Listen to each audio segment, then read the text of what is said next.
Halo, selamat malam. Berjumpa kembali bersama saya Sandro Jabrik, wong ganteng sak donya. Mohon untuk tidak menyebutkan nama dan identitas dalam percakapan ini karena percakapan ini saya naikkan dalam konten YouTube. Gimana Mbak E? Ya, ini Mas, mau cari solusi, Hmm, mau minta solusi. hmm, Ya, masalah perhutangan lah, terlilit hutang. hmm. Semuanya hutangnya hutang hutang uang bunga semua. Terus, samain cerita aja, Ya kan, samain cerita aja.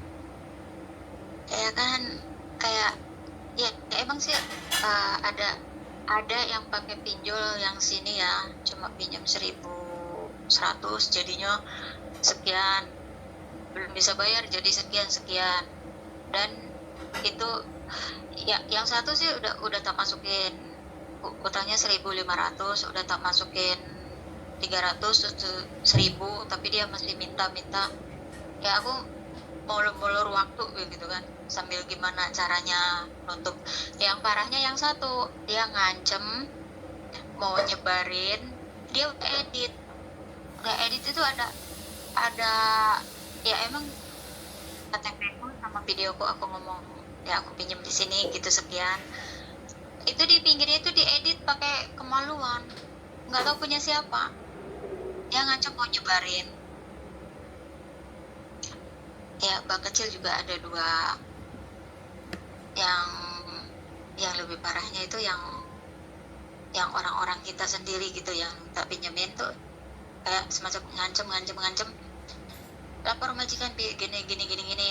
Ya aku punya inisiatif sendiri, udah ngomong sama majikan jujur terus terang, tapi kan majikan juga angkat tangan, itu bukan urusan saya kata dia.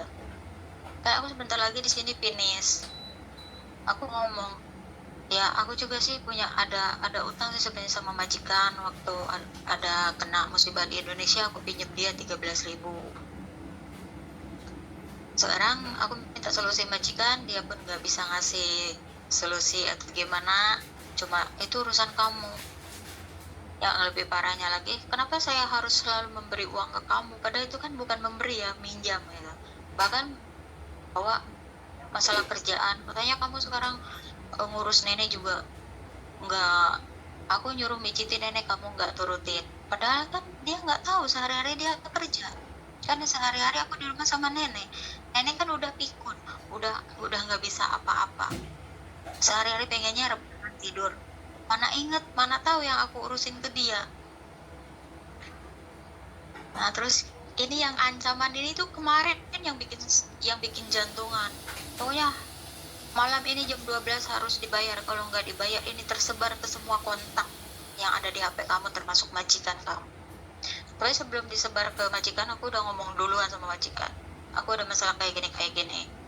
Dia ngomong poking lo, poking kan aku nggak tahu orangnya di mana ini yang pinjol ini. Gimana mak? Halo? Aku sehari-hari kayak wis ya Allah udah nggak bisa mikir, kerja nggak konsen, tiap hari dikejar-kejar. Padahal niatnya kan tunggulah aku tuh mau bayar, tapi satu-satu nggak sekaligus brek, semua ngejar. Halo? Halo. Udah belum? Samen selesaikan dulu semua ceritanya, samen selesaikan dulu. Nanti saya mau ngomong. Saya waktunya ngomong ada. Ya ya intinya udah buntu lah, wis mentok, udah nggak bisa buat bayarin. Bang kecil pun ngancam mau nyebar mau nyebar fotoku yang atau di Eping atau di mana. Yang jelas kan mungkin kalau bang kecil di Epi ya, apa nggak tahu lah. Yang parahnya kan ini rentenir itu, aku tuh sempat berpikir gimana ya, apa aku menghilang gitu kan untuk sementara waktu, tapi pelan-pelan tak cicil untuk kesemuanya. Tapi yang lebih lebih bikin jantungan itu yang rentenir yang lewat online itu. Padahal nggak gede utangnya, cuma 1.100 sama 1.000 1.400 sama 1.500. Yang 1.500 udah tak masukin 1.300, tapi dia masih ngejar. Tapi aku terus minta waktu.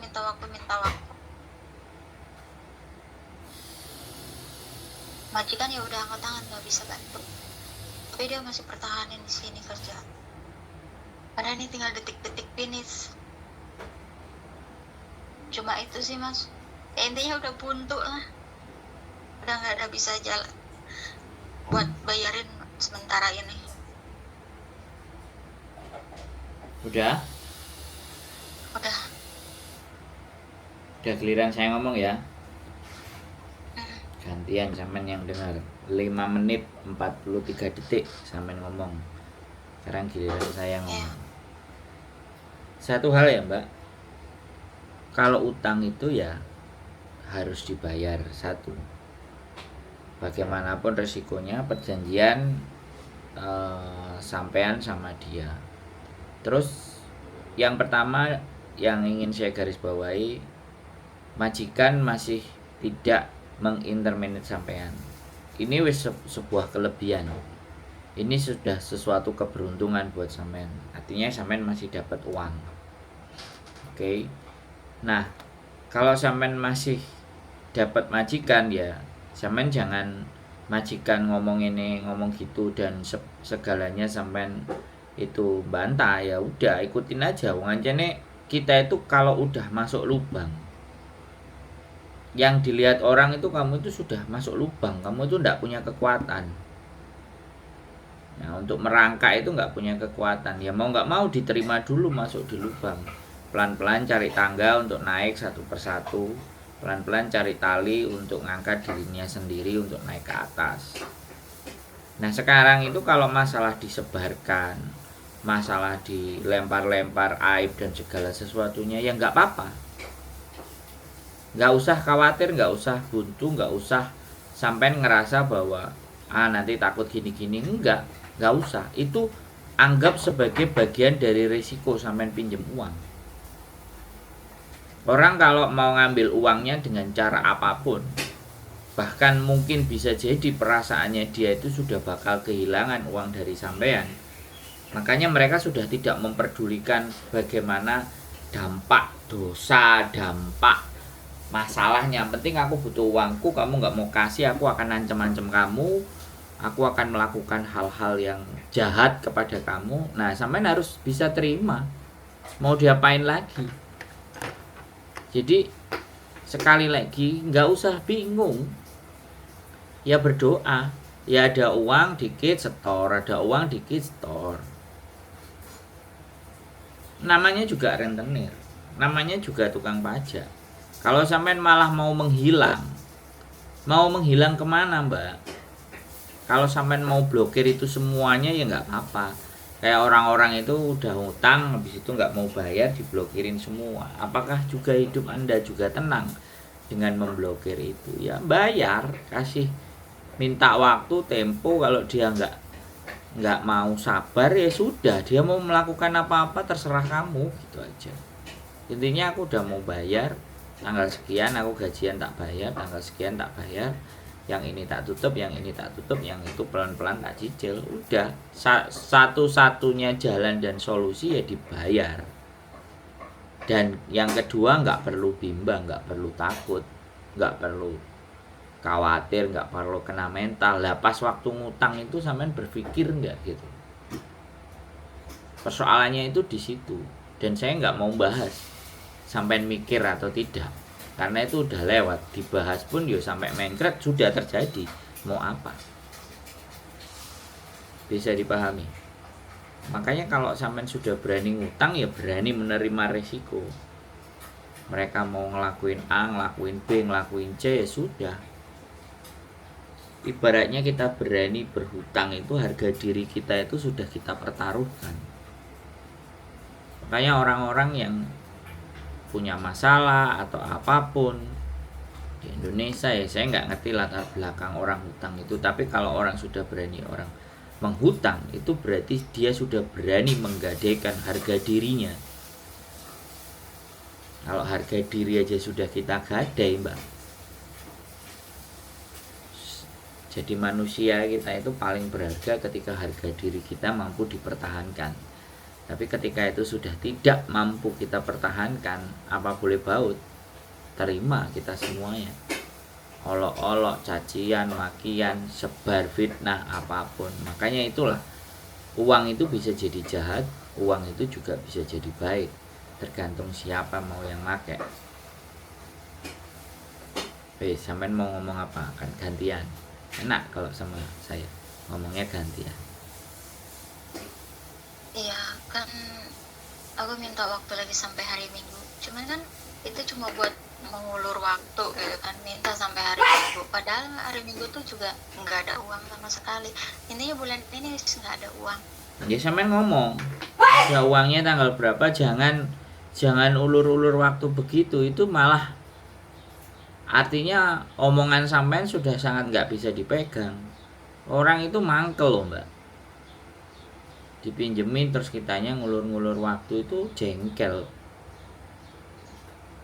Makanya kadang-kadang psikologi hutang itu justru kan sudah tersurat mbak, kalau sampean muslim ya.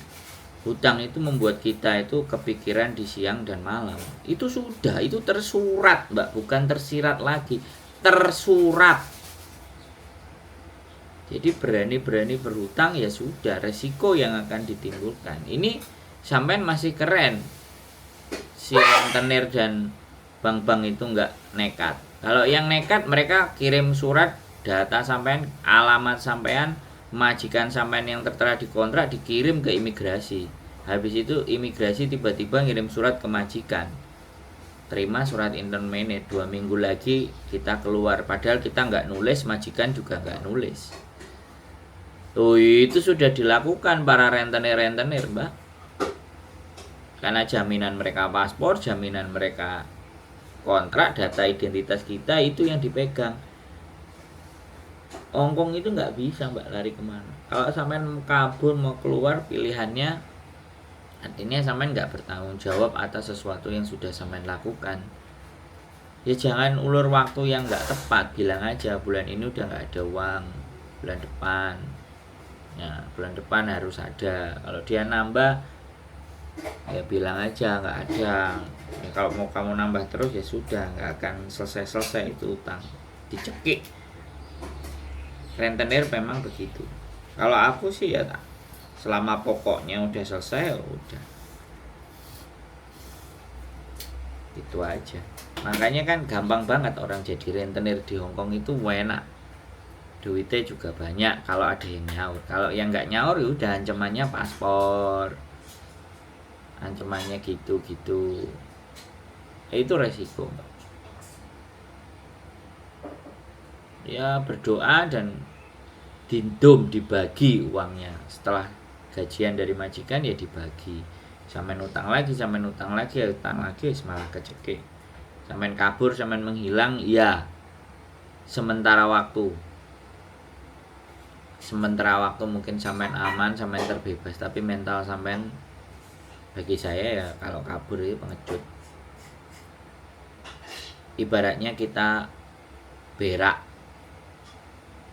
beraknya itu nggak kita kubur, beraknya nggak kita buang, beraknya kita biarkan berserakan terus kitanya pergi. Manusia macam apa yang kayak gitu mbak? Kalau menurut saya lo ya, ngakuin sesuatu terus tahu-tahu ditinggal, cebok pun tidak. Jadi orang di luar sana yang ngelihat siapa ini melakukan ini, siapa ya, karena orangnya kabur. Dan itu banyak mental kayak gitu tuh, orang-orang yang nggak punya mental. Kalau sampean cerita sama saya begini dan begitu, jawaban saya yaitu selesaikan, kerja keras, cari part-timean, cari hal-hal apa yang bisa menghasilkan uang, dan waspada dan hati-hati.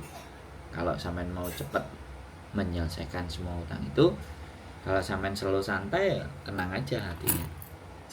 Ada duit bayar, ada duit lagi bayar, udah gitu. Gimana? sampean ngomong, silakan. Ya udah sih, cuma ya makasih sarannya ya. Malah Saya nggak bisa bantuin ngasih duit itu, apalagi nggak bisa, sangat tidak bisa.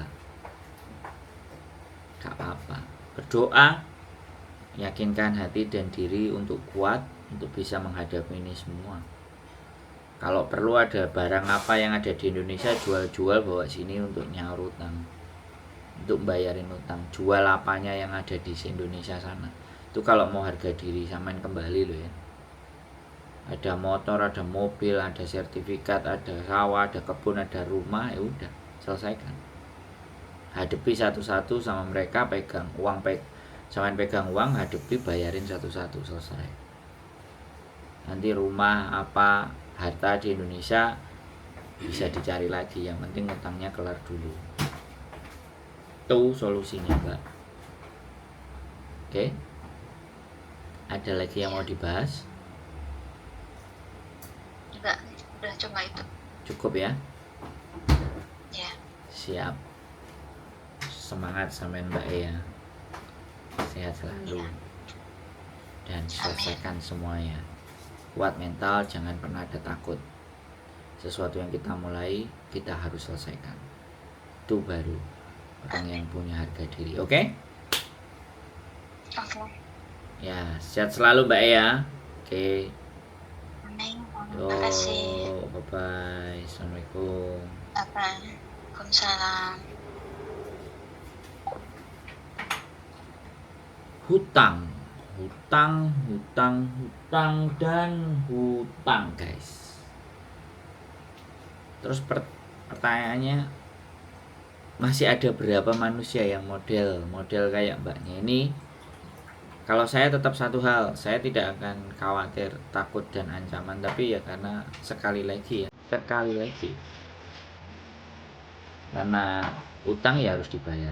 Semangat Mbak bayar utangnya. Ya, saya doakan sampean gak pedot. Oke, keep stay tune my YouTube channel in the next video. Bye bye.